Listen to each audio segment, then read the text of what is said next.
What up, Sknightnation? It's your boy, Stevie Knight. About to get on one of these things, you feel me? It was good to watch, night watch, man.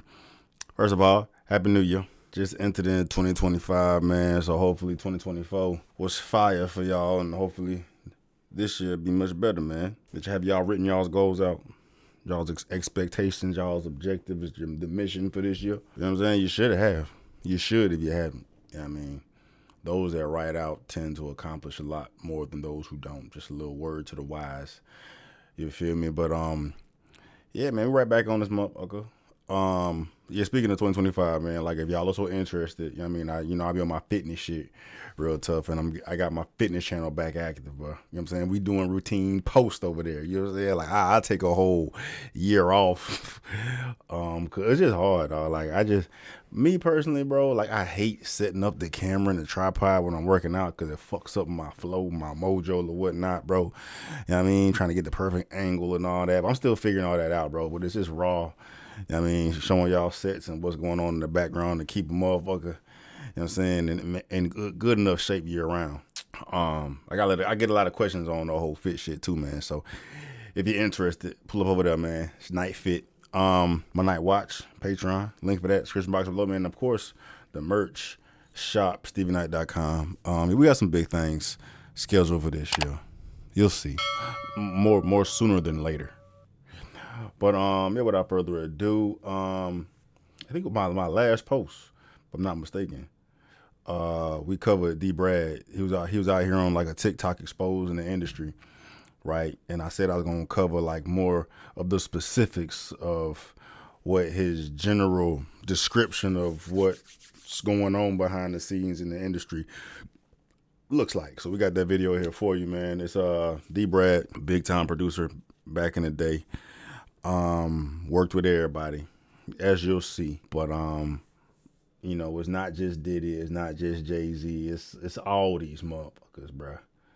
Yeah, I mean, so don't be surprised, don't be shocked, or you should second guess yourself if your favorite rapper, your favorite personality, your favorite person in the industry, period, is engaged in this bullshit, because he probably is, right? But yeah, man, like the video, sub to the channel, like the video, bro. This comes from the channel Hip Hop Uncensored Podcast. Shout out to them. It's a few years old, bro, but you know what I'm saying? It's all relevant to uncovering all this bullshit, lifting the fucking shades so everybody can get a good gauge and synopsis of what is going on with this industry shit, man. But yeah, man, let's get it. Yeah, I wanted to ask you about that. You talk about being blackballed, you know what I mean? And I don't call it that. I shouldn't call it. I don't like to use that term. Okay, well, could you get into a little bit of what happened if you're comfortable with the whole sexual? I wrote a book about it. I lectured about it for years, of course. Absolutely. Long story short, I was an asset. I explained when I used to lecture. Most people are not an asset into a company. They're spoken of will. They come in every day. You're paying for them. Lunch, blah, blah, blah.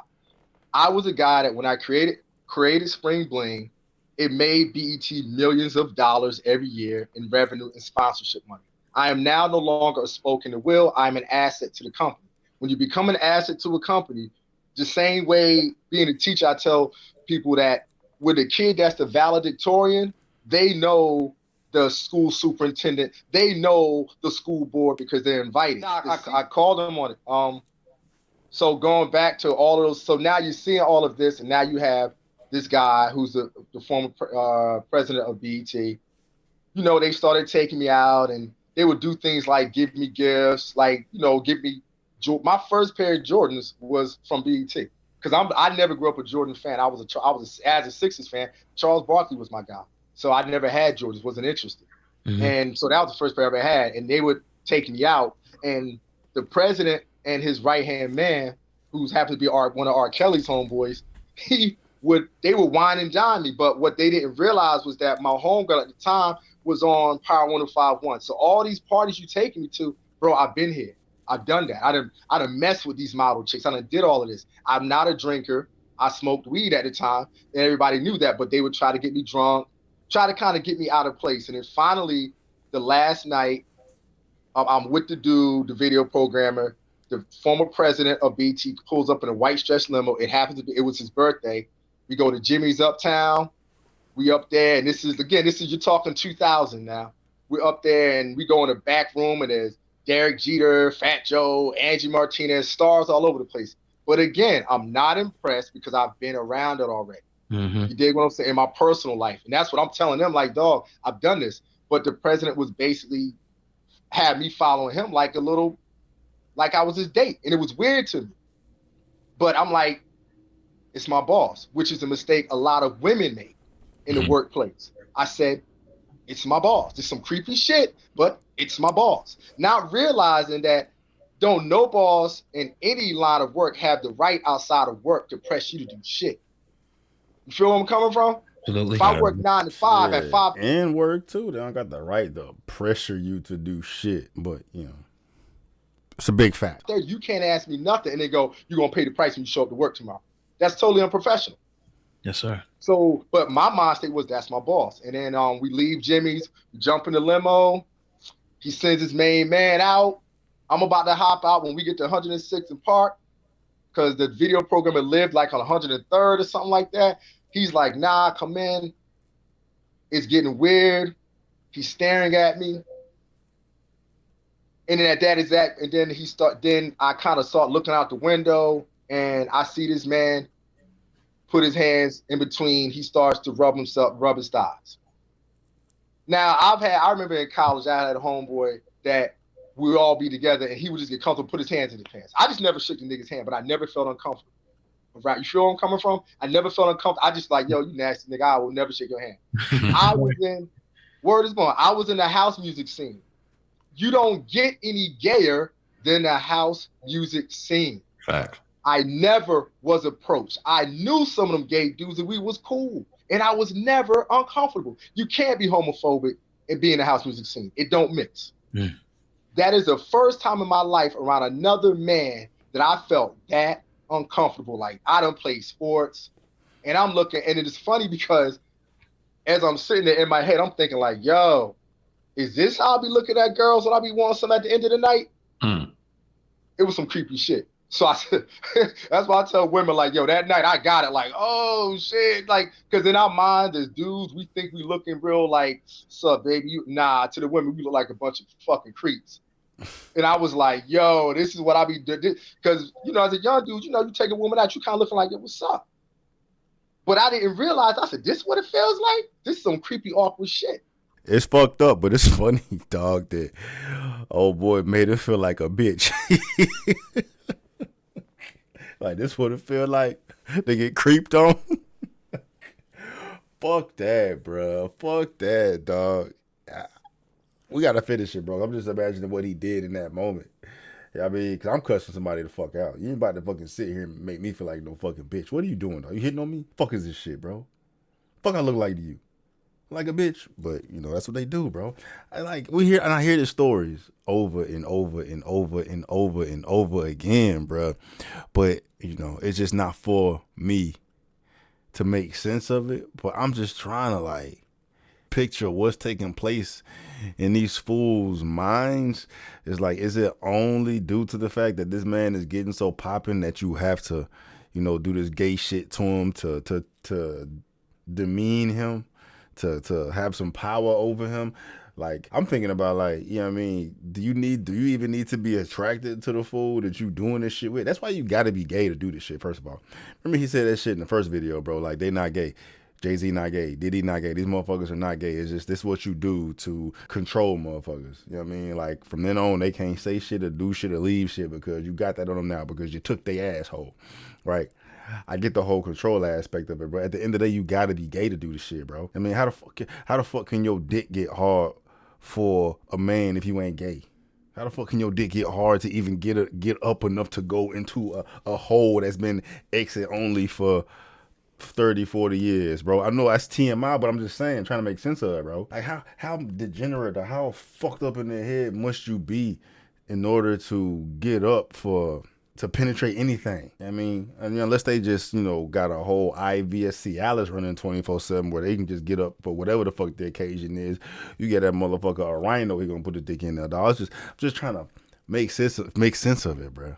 It's like y'all can just get up and fuck anything. It's just y'all fucking them because they getting popping, and you want to leverage their influence and dominate them in a way where they can never leave. Demonic shit, bro. Yeah, I mean, I'm not the most religious motherfucker, dog, but this is some demonic shit, bro. I mean, like, what? It's like these fools are much more than gay. Like, you're sick. Who was the president of BET during that time? President of BET in 2000? Robert L. Johnson, Deborah L. Lee was the president of BET in 2000. He was co-founder of BET and remained CEO until. So is that who we talking about? I mean, Robert L. Johnson, Deborah L. Lee, 2000. Spring Bling. God damn, bro, these gay ass motherfuckers, dog. Anyway, let's continue. I see the dude out in the peripheral. I see what he doing, but he tried to get me drunk. Wasn't working. I don't drink. I smoked, so it was like, nah, dog. And then I got out the limo on 34th and 8th at the Penn Station. I got the weakest handshake and the most disappointed look ever. And before that, you didn't give him when the we were butt. together with his other guy, the two of them had me sit in the middle, and I got one guy on the left, one guy on the right talking about something. You should join us, D. Brad. I'm like, us, nigga, us is BET. And they're looking at each other, shaking their head like he don't get it. And I didn't get it. Who is this us? This us. D. Brad, come with us. Like, who the fuck is us? I didn't get it. I'm looking at BET, black people. This is us. But yeah, so that I got out that Friday night, weak handshake, a look of disappointment. Walked in Monday. My big area where my desk was now small. Paperwork that I had, it was like a straight espionage film. Demotion. The shit that was going on. They will make you think you going crazy. They will make you think you losing it. So yeah, it was ugly, and I stayed, but then I left, and that's when I went to Chappelle's show and I worked in film production because my old boss, Craig Henry, that he told me, he was like, yo, you need to work in film and to really learn it, go grip some cables, go be a gaffer, so I've been camera assistant, so I'm killing it. I'm Dave stand-in. I saw everything that went down. Dave and Charlie used to school me to the game of comedy.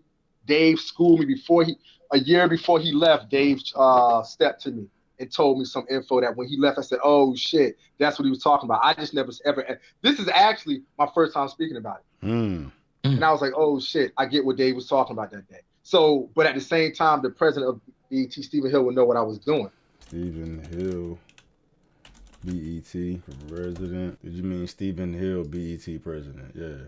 Stephen Hill, BET Networks appoints Stephen Hill as president. So your little gay ass is sitting there rubbing on your shit trying to get in D. Brad's butt. Gay.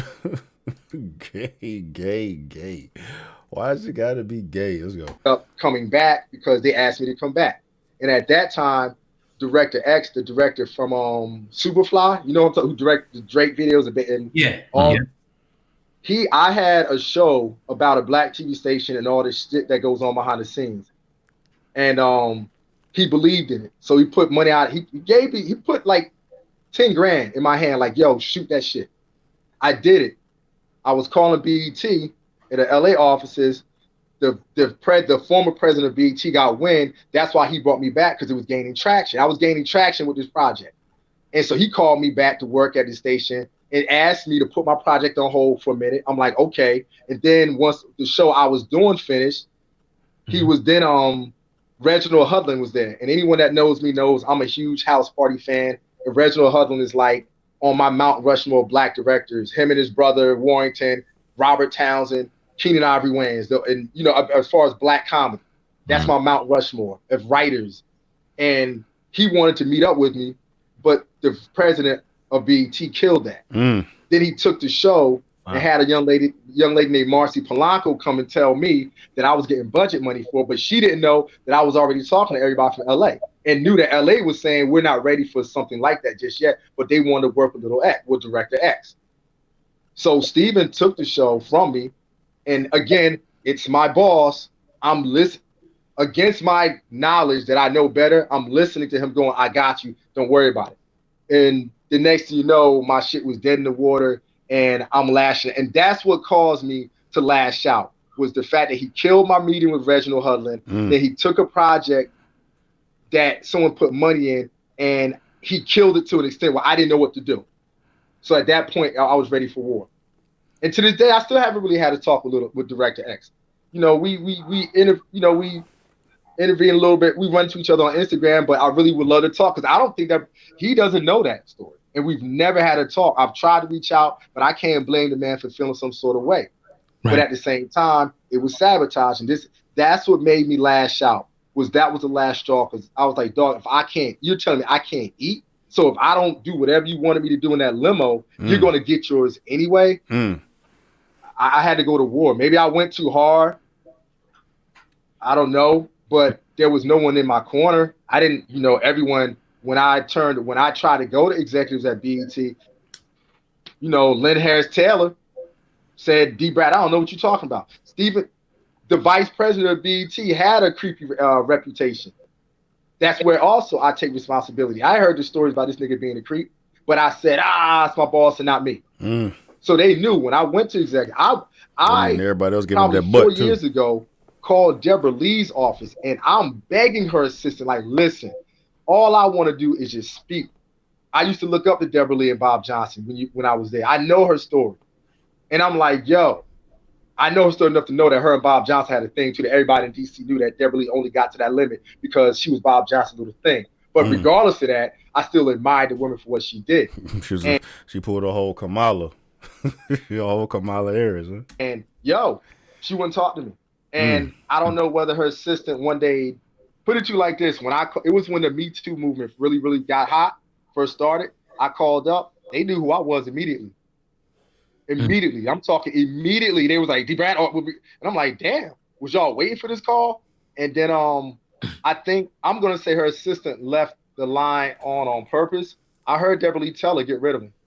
And that broke my heart. Because I was like, damn, Deborah, you a black woman. Damn.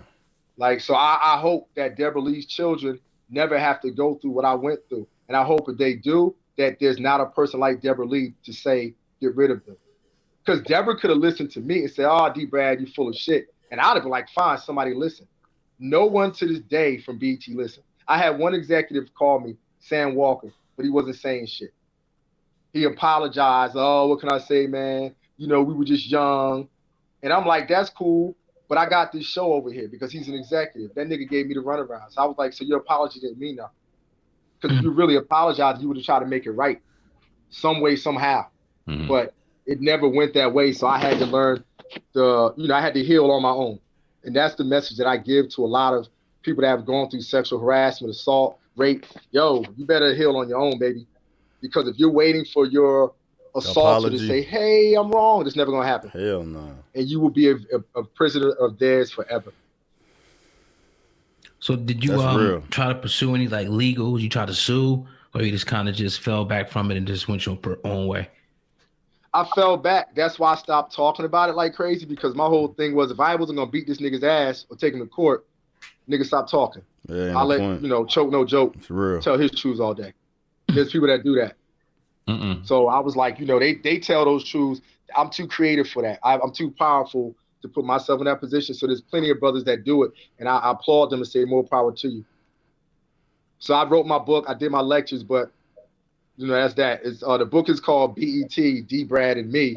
It's on Lulu.com, and on YouTube the lecture is called Confessions of a BET Producer. None of it should be surprising, dog. It never is, man. But it's just always crazy to see the amount of sheep that are just slaves to the dollar, bro. That's all it is, man. Motherfuckers with power have the ability to do whatever the fuck they want, however the fuck they want it, however the fuck they want to do it, clearly.